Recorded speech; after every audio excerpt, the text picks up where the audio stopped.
Gonna give you all a tip about a battery and battery issues. They're telling me they charged it, it shows good voltage, but they think something's wrong with the machine. We got 12.6 volts, which is a little low after getting charged. So what I got it hooked to is a load tester, and I'll show you what the machine's doing. Gauge cluster comes on.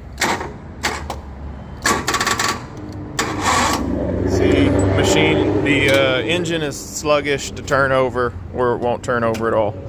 This little gadget here is a load tester, save you a bunch of time. We look at the needle, shows your voltage. You hit the button, it applies a load. That battery should be testing over here in the 300 because it's got 350 cranking amps, and it just doesn't. So the battery's got a bad cell in it. It won't handle any sort of load put on it.